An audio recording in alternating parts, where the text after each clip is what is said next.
What is going on, true believers? I hope you're having a great morning. My name is Bleeves. We are here to talk cryptocurrency and try to keep you informed about all of the new stuff going on in cryptocurrency, address all of the old stuff going on in cryptocurrency, just basically do whatever we can in cryptocurrency. And congratulations to Diggy, who is now a member for 11 months. Let's dip. In fact, I got a feeling that Bitcoin is about to crash to 36,000. Now, as you see here, we've got a little bit of a new format going on right now. So we're going to be talking about all of these different things. But first, I guess I should say disclaimer, I'm always right. It's not financial advice and all that other stuff.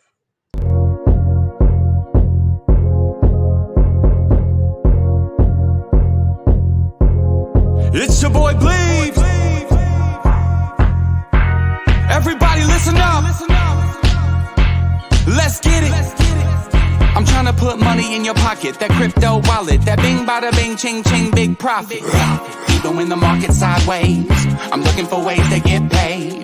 I'm checking my coins around breakfast, then again around bedtime. Bet this. It's not financial advice, but I'm always right. I'm always right. I'm always right. I'm always right. I'm always right. I'm always right.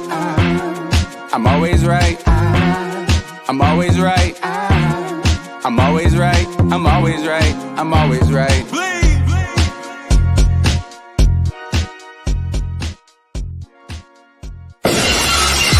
Been around since the 80s and wasn't always cool, especially with the ladies. I was a damn fool. Dad was an alcoholic. Mama, she had to leave him. Grew up around the fighting, the fussing, cussing, and cheating.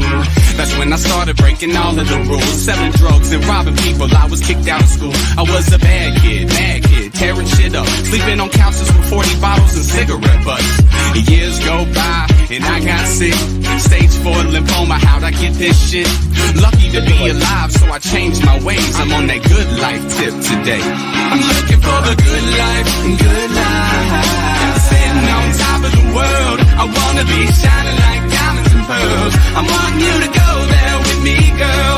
I'm looking for the good life, good life. Baby, we can have it all. We can make love out of waterfalls. I'm living that good life. All right, guys, hope you're having a great morning. Still working on the studio, getting everything up in the right, everything. So not ready exactly yet, but we're getting closer and closer and closer to getting everything the way that I want it ultimately, including but not limited to the lighting, which seems to be everywhere all of a sudden. We're going to work our way through that. And, once I get this thing just right, which is not right, but I'm working on it. But anyway, so once we get that right, then I think it's going to be a lot of fun. Now, also, you might notice here, we've got a little bit of a new format right here. We're going to try to keep it as best I can. I'll try to keep myself on task here with crypto news, Bitcoin, Ethereum, altcoins, and DeFi. Try to create a structure for this to make this easier for you guys to digest every single day. And we're going to lead off with the big story of the day, and that is the Coinbase and SEC dig in with U.S. judge on whether security laws apply to listings. Now, this judge was very open. Her name is Catherine Polk-Fiala, and both sides, the SEC and Coinbase, agreed on in a Wednesday court hearing that the tokens themselves aren't securities. But it was very, very hard. Shout out to Remington, who was a member for 3 months. Bada bing, bing, bada bing, ching, ching, big profit. Love that. Love that. Absolutely. The SEC lawyers argued that each trade amounted to an investor buying into a tokens ecosystem in which the purchaser is hoping to share in its gains. And as long as a single one of those transactions could be considered an investment contract, Coinbase has broken security laws. But the company said there are secondary market trades in which no contract is in place, so they cannot be securities. Coinbase is seeking to talk to Judge Catherine Polk-Fiala in the U.S. District Court for the Southern District of New York into throwing out the SEC's accusations that it's breaking the law. Viola decided against making a decision on the bench and didn't explicitly reveal which way she'll rule as she went through 14 pages of questions that challenged the position of both regulators and the businesses over more than 4 hours. Her eventual decision, expected in the coming weeks, though she didn't hint at a timeline, will join a mixed bag of other recent rulings for her fellow judges in the same court. Now, remember, this is where Judge Jed Rakoff is. This is where Judge Annalisa Torres is. Southern District, New York, seems to be the hot spot right now for cryptocurrency. Now, if you listen to a lot of the pundits who've been watching this case as it unfolds, they really feel like the questions that she's asking are very, very favorable towards Coinbase. Now, that does not mean that that is the case, by the way. That just looks like it on the surface. And the reason that it looks like that on the surface is because we tend to parse apart the things that we like the most when we're doing these things. It's the same computer code, no matter which one of us has it. The token is the key that gets you into the ecosystem. The token is worthless without the ecosystem. That said Patrick Costello, a lawyer with the SEC, arguing that the purchaser is getting a contract, however they obtain the digital assets. And basically what they're saying is that a smart contract is an investment contract. That's basically what they're trying to get you to fall for, basically. The judge was careful not to signal her view, but acknowledged at one point this is a hard question. There has to be a statement that is meant to convey an enforceable promise. If you don't have that, then you don't have a contract. So a lot of crazy stuff going on. And now that means that the Howey test is under big time scrutiny because this is about the interpretation of what the SEC thinks the Howey test is and what the what it does not represent. And by the way, for those of you that have been following me for a length of time, you understand now, or you should have reason to understand now, that this classification has far-reaching implications for crypto exchanges and investors, potentially impacting everything from trading platforms to individual wallets. During the hearing, Judge Fiala challenged the SEC's legal reasoning, pushing for clearer definition of the terms like securities and staking. Much of this surrounds staking, the expectation of a profit from the contract that you're entering into when you're bundling up your cryptocurrencies, or when the cryptocurrencies are being bundled up by Coinbase and held for a quote-unquote potential profit. So adding fuel to the fire, Fox Business reporter Ellie Terrett highlighted Judge Fiala's keen interest in past rulings involving Library and XRP, both influential precedents in the ongoing Coinbase lawsuit. XRP supporter Bill Morgan pointed out that the consensus may be emerging with Judge Torres' previous judgment deeming XRP a non-security and the current trajectory of the Coinbase case. These tokens might not be securities after all. So that's where this is kind of where we're starting to see cracks in the SEC. Now, does that mean that it will happen? And the answer to that is we don't know yet. There's going to be a time frame here. While the court battle is from over, Judge Fiala's inquiries and the shifting legal landscape have undoubtedly injected a dose of optimism into the crypto community. Whether this translates into regulatory freedom for digital currencies remains to be seen, but the legal tug of war promises to be a game changer for the future of crypto in the United States. So a lot of interest right now in what's going on with this case. So hopefully this ends up being something that we find to be, I want to say, awesome, but who knows? Now, in bad news, TrueUSD continues to depeg and has now hit 97 cents. With, in fact, Justin's son has stepped in to try to help save this thing. And Binance as a majority holder. Binance, by the way, holds 90% of all of the TUSD. The stablecoin dropped below its US dollar peg on January 15th, with reports of holders selling off hundreds of million. Binance data showed that in the past 24 hours, holders sold around 238 million. On January 10, reports surfaced that TrueUSD had paused its real-time attestation of its reserves, with one ex-user suspecting the company's inability to collateralize the tokens. The company later attributed the incident to several internal errors. TrueUSD said on Wednesday that it had fully upgraded its fiat reserve audit system in partnership with the Hong Kong-based accounting firm Moore HK. The upgraded attestation report included additional details about the reserve funds in the custody of its financial and fiduciary partners. But that got people a little bit wild and a little bit speculative that something might be going on. So TrueUSD, widely considered to be related to Tron founder Justin Sun, might have also affected by the $100 million security breach in Sun's cryptocurrency exchange Poloniex. So when Justin Sun starts going through it, then you start seeing problems develop for part of the ecosystem because it is considered part of that ecosystem. Now, it must be added in here, although it's not in this, that Justin Sun did buy up and add about $107 million into the reserves for TrueUSD to make sure that it stays pegged where it is right now. And I think that as this settles, you'll probably see, by the way, purely speculative, but could be a great opportunity, I want to say, for anybody who's looking to make a play and to and to make a quick 3% gain.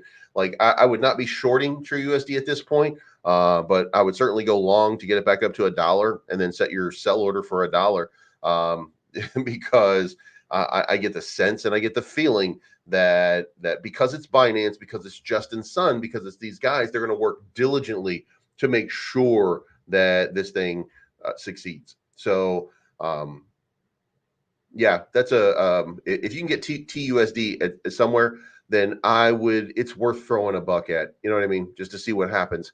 Don't leverage the farm, but do your thing.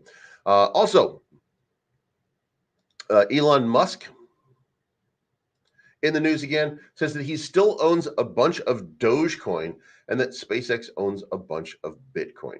A lot of people continue to say Elon Musk is a national treasure. I'm not sure I buy that. But he also did just recently crazy stuff to me. He warned the company that if he didn't get 12% more, Andy S. says, it's now showing 99% now recovered. Damn. Well, guys, I hope you made something out of it. I hope you got an opportunity in there, but it would have been a great one.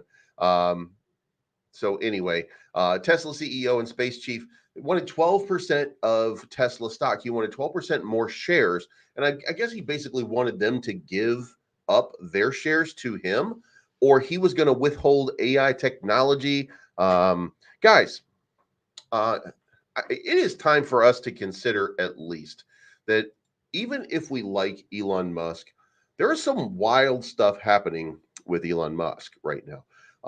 He's falling off a cliff and we're watching it play out real time. I am hoping that at some point Elon Musk gets the help he so clearly needs right now because he is doing some wild stuff. Now, first, and originally it was just, Elon being Elon. Elon politically is probably a pretty liberal sort of person, but he's finding that the woke culture of stifling free speech, stuff like that, is just an untenable sort of situation. But somewhere along the lines, he's fallen into a very weird space where he's now demanding more stock, or he will withhold from his own company technology that they would need in order to stick with, whatever they're doing. By the way, I live in Chicago. Here in Chicago, Teslas are failing all over the place. And because it turns out that Teslas and electrical energy were not thought of to work in the cold, it didn't stop them from selling a bunch of Teslas here in Chicago. But because of this situation, and guys, this is in a lot of different spaces right now. You can look at a lot of different Tesla forums. So if you have a Tesla, you're only getting about 100 miles to a charge right now in the cold, because it turns out the energy dispersion gets really bad when it gets super cold. However, the worst part is the charging stations are also not made for the cold. And guys, it hasn't been cold here in Chicago for a long period of time in a few years. Like it's been, I support climate change. I don't give a shit about that. But the point to that is the charges, which normally take an hour, are taking up to 5 hours to fully charge a vehicle. So now what you have is you have a bunch of people that are standing at these stations arguing, fighting amongst each other. So, not going great right now. And I'm sure that kind of pressure that's happening right now probably doesn't sit very well with Elon as well. So between that and between his increasingly radical sense of humor, I wish the guy well, because it seems like something's going on with him. But the point to this is he did say that he does hold, he is holding a big bag of Doge. And listen, at some point, probably this year, and just for the record, I did put an added Doge into my spot bag, that portfolio that we're building on day 3. First day we added Solana. The second day we added Doge. The third day we added Bone. So, and I think each one of those is going to have significant runs. And buying Solana, I think at $100 is still a pretty good deal. I got it at 95, but it was still a pretty good deal. I don't know that the rest of them, I don't know if I got the best. But look, I'm just trying to fill the bag. I can DCA it later, if you know what I mean. So, but shout out to Elon. Hope we get something worked out here, because not being able to drive a Tesla in the cold, that makes everybody say like, hey man, let's have some global warming. You know what I mean? So weird stuff happening. Now, so far in the Bitcoin ETF, we are, the fight is on right now. So traders pull out 579 million from the Grayscale Bitcoin ETF. Now, the thing is, they haven't pulled it out of Bitcoin. They've pulled it out of the Grayscale ETF. It seems that the money is actually moving around into the ecosystem, and it's staying there. Other spot Bitcoin ETFs. So remember, on one, they've seen an outflow of 579 million. However, BlackRock's IBIT has brought in 500 million, and Fidelity 421 million. So even if 579 million came out of Grayscale Bitcoin Trust, there's still a lot going back into the rest of them. So they're seeing a net inflow, a very good net inflow. In fact, this is the largest ETF launch of all time. Some people don't like that. Some people hate that, but the truth is the truth. So it's important to consider, especially when you're talking about Bitcoin. It's important to consider, where it is, where we are, what this whole thing is going to look like. And by the way, when we look at this, we're going to check out the chart real quick, just to get kind of an idea of Bitcoin, because I did say that I think it's coming down. Now, my original line here was 38,000, and I'm going to show you why I'm now a little more bearish in the short term, that it might go all the way down to 36,000. So, but the important part is this inflow is still in the positive overall. But look, Yahoo Finance, what do they say? Traders pull 579 million out of Grayscale Bitcoin ETF. Why? Because it gets the clicks, it gets the reads, it gets the people paying attention to it. Telling people that money's coming into Bitcoin. That's not what the standard media is looking for. They want the worst of the worst. That's how this works. That's how they do their evil business, if you will. BlackRock says spot Bitcoin ETF is attractive to a diverse investor base. So BlackRock is coming out, and they're pretty strong in their acknowledgement that they are pulling in a lot of new investors, a lot of new people. Head of U.S. iShares product, Rachel Aguirre, said the firm was seeing inflows into its new spot Bitcoin ETF from all kinds of investors. Asked whether the flows into IBIT were coming from Grayscale, she said interest from both retail and self-directing investors who were ready to invest on day one. But we're also focused on those investors who are just now beginning to look at this new asset class and we're very excited about that. Now, listen, it's going to have to be said that Grayscale put a lot of money into researching Bitcoin. They put a lot of money into teaching their people what they need to know in order to sell this to new investors. BlackRock has a vested interest in selling this. Now, if you remember the gold ETF, it ranged kind of sideways for just a short period of time before going on a parabolic run. And that is because your quote unquote supply would appear to be starting to get bought up. Now, look, gold is not rare. We do know that. It's held back as a rare substance because, people like Peter Schiff, they would like to help you believe that it's not a rare resource. It's just controlled. So, that's the case. Bitcoin, however, it's really actually rare. It's not pretend rare like gold. Despite that Peter Schiff would tell you, yeah, Bitcoin doesn't do anything. But with gold, you can make a necklace, you can make a watch, you can make earrings for your girl, you can make a ring. So, and sure, fair enough. It does have a use and not just a hold for storage, but I don't think that matters too much. I don't think that matters a whole lot. As a matter of fact, I think that at some point, pretty soon, we're going to see some kind of currency evolving through Bitcoin, through Satoshis, most probably, and that we're going to see something like the Lightning Network. We're going to see an upgraded network for Bitcoin that will probably do something like that. That'll probably start this thing running in a big way. But we're seeing a lot of inflows coming in on Bitcoin right now. Awesome stuff. And then in other news, Bitcoin mining hits all-time high with 54.5% sustainable energy usage. Now, remember, El Salvador was mining with volcanoes. The north, by the way, Levi from Fire Token for Luna Classic, which we'll talk about in a little bit, had a tragedy at his house. So we'll talk about that in a few minutes. But he was also in this using sustainable energy. So, we'll see how that happens. But interesting thing to have this more sustainable environment. Remember, Iceland has a big Bitcoin mining farm.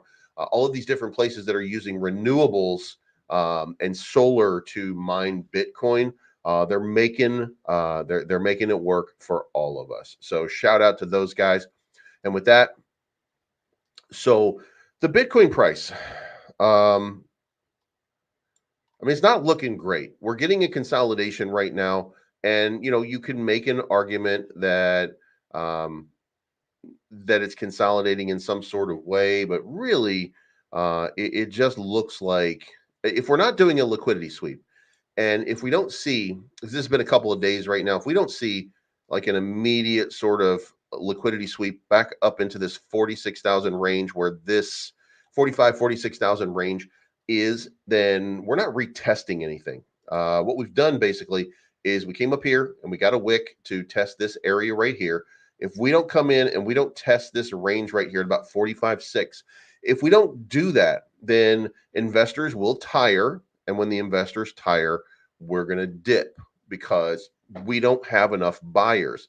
The buyers are exhausted right now, and that put us back into this range. Now, if we're in this range, then it stands to reason that we'd only stay in here for so long. Going back to a longer time frame, you can see that Bitcoin rejected off of the 618 fib retracement line from the all-time high. That's where it rejected here at 48,900.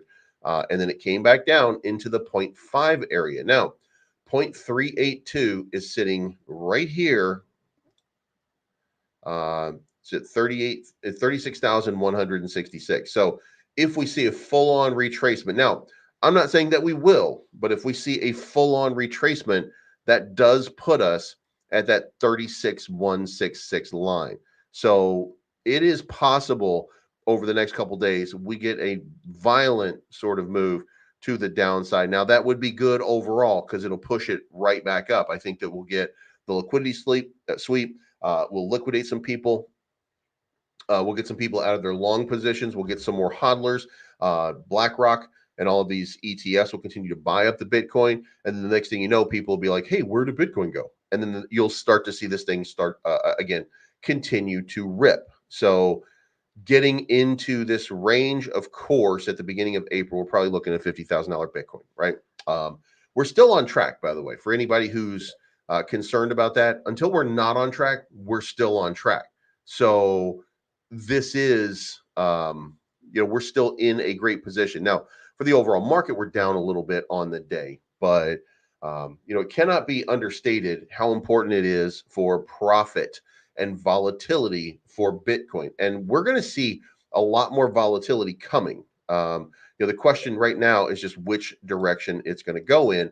And if you look at the liquidity, it stands to reason two things. It stands to reason that there's a little bit up here, but look at all of this down in this range now. All of these long positions that are out here waiting for this big move, they might not be getting that big move. If you look at the shorter time frames, then the shorter time frames are telling you that Bitcoin is about to dump. Everything about this chart looks like it's about to dump. So I would venture to say that, and here's the question.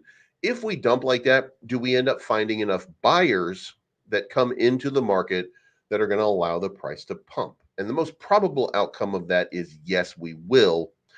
However, it's just a matter of how deep do you have to go in order to get those buy orders in order to start buying it back up. So if you look right here, the top of this range is at 38,130. So if that is the case, and we're at around 38,000, let's call it 38,002, and then we've got this right here sitting down here at the 36,100 level. Anywhere between 38.2 and 36.1 now becomes the target area for just a flash crash. And guys, we've seen flash crashes and pumps before. So it would not be untoward for us to see another just massive sort of move. If we get the same move that we got before and it just kind of plays out right there, look at that. That puts us exactly at 36,000. So, that's exactly what we could be looking at. Now, of course, when that happened, we didn't get that buyback. We would get this buyback. We'd have a range right here to trade in around 37,000. And I think that it would start to rip its way back up very quickly. But, it could be that we're heading down through a short period of time here. So I would manage your portfolio accordingly. And it can't be overstated. On the daily, you're starting to look at the 20 and the 50 crossing back over. That's not a big deal, but it is a significant downside momentum indicator. When you see that crossover happen, here you go. This is what you end up seeing when you have that kind of crossover. And every time you have that crossover, then you do see a significant drawdown, or it represents that the market dynamic has changed and it creates that sort of drawdown. So I would be looking for some kind of significant dump to be coming pretty soon. And it could be at any time. Now, also conversely, because you're seeing such an obvious dump situation, then the most likely scenario is going to be a quick rip to the upside, maybe even coming back one more time and testing, I want to say maybe 45. I don't think it gets into the liquidity pools. Those liquidity pools that are up there on the longer time frames don't look as robust.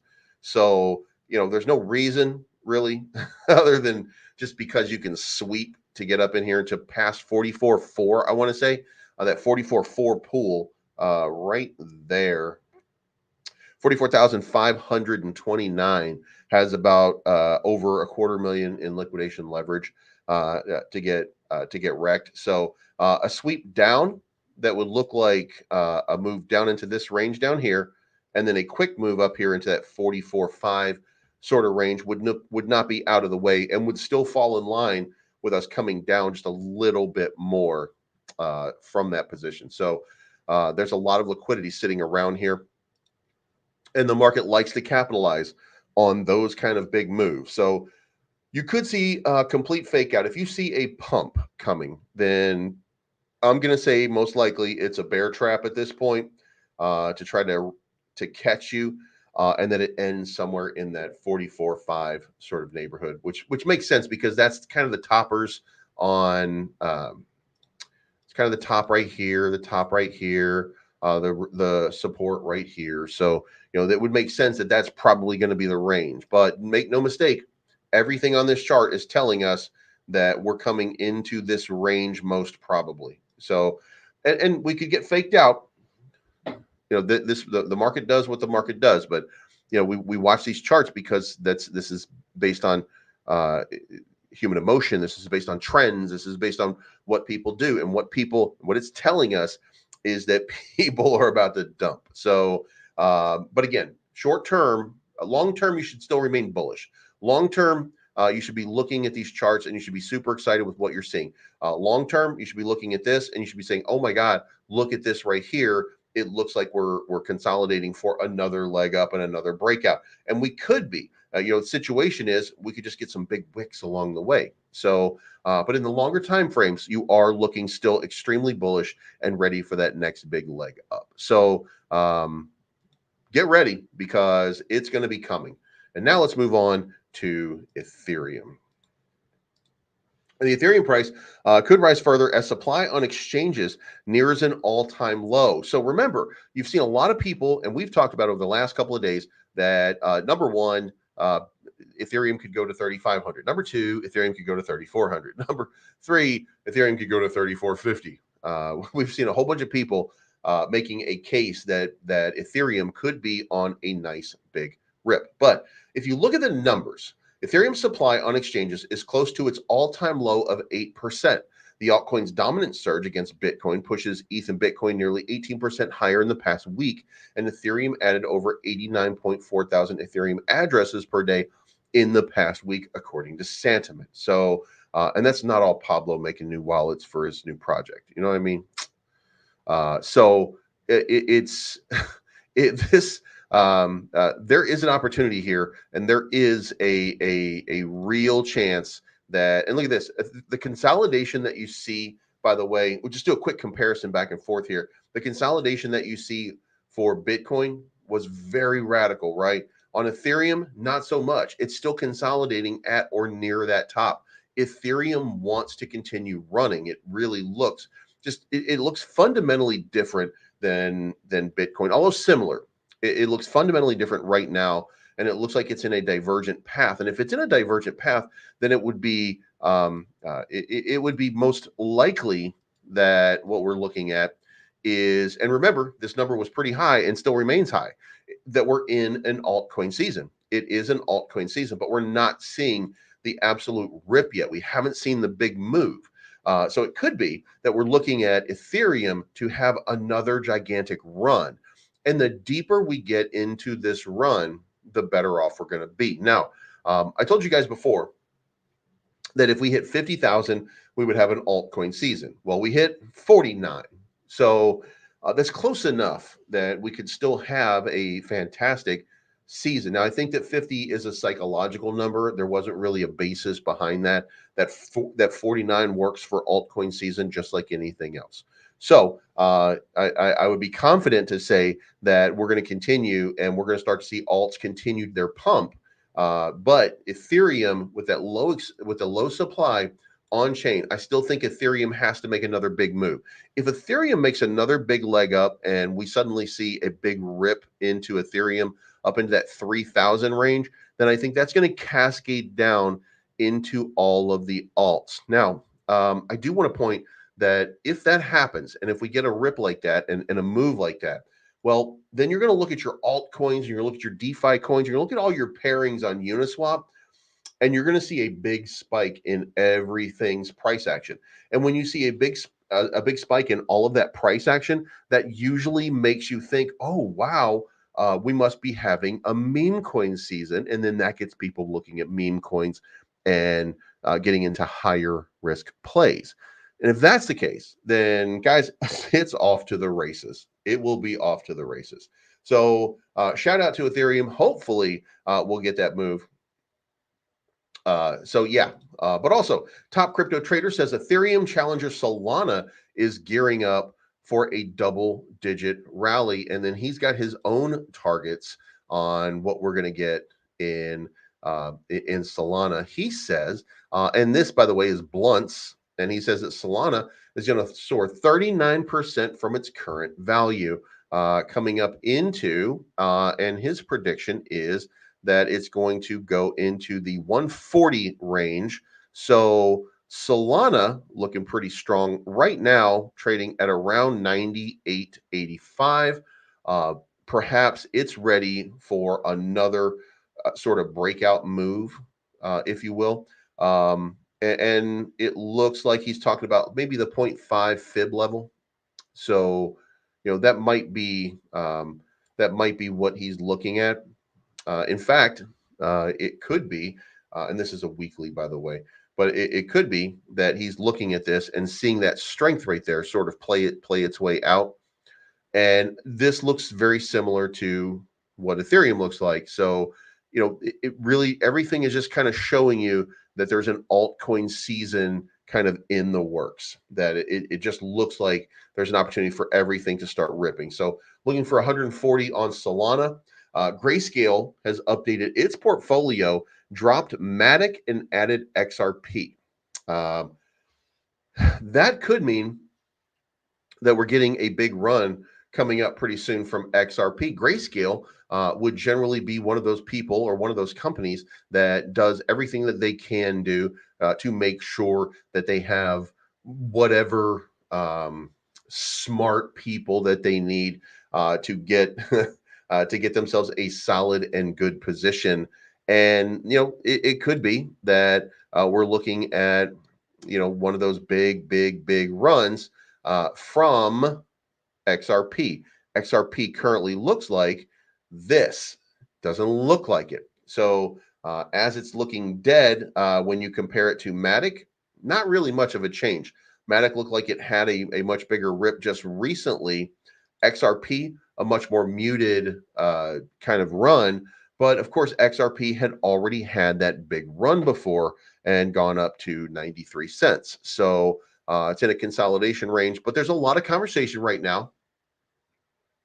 There's a lot of people talking about an XRP ETF. There's a lot of people with a lot of different ideas about what could happen here. So it'll be interesting to see what happens with XRP. But if Grayscale is going long on XRP and they're dropping MATIC for a little while, then I get the sense that in a couple weeks, we're probably going to be talking about, wow, did you see what happened to XRP?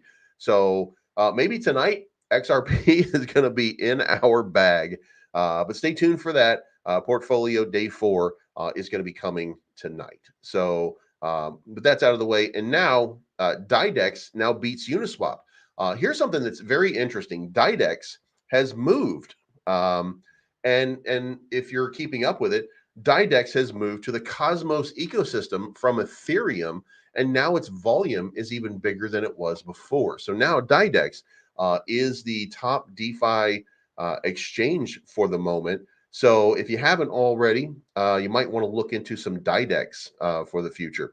MYRO, on the other hand, is now ready to trade on Bybit, and you can see up here that MYRO just continues to soar back up into an all-time high, hit its all-time high in, I want to say about 2 hours ago, 4 hours ago, about 4 hours ago, hit its high of 24.89 cents.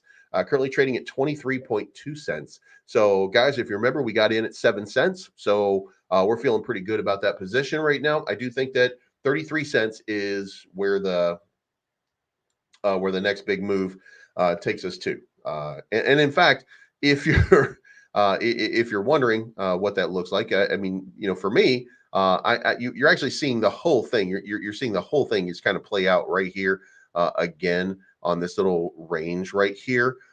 So if you were to say that we're at the consolidation point, that kind of inflex point right now, and you pop that up, then put you into that 33 range. So I think that 33 is probably the next move for MYRO. Maybe 30 cents, maybe even a quarter, maybe even a quarter. That's a psychological level. So we'll see what happens, but it's certainly looking like MYRO might be continuing on, and that MYRO might have the legs to do a flip on Bonk even, which was 2 billion market cap, by the way. So can MYRO get up into that stratospheric sort of range? If it goes to a, by the way, the way MYRO is set up, if it gets $1 billion market cap, it'll be worth $1.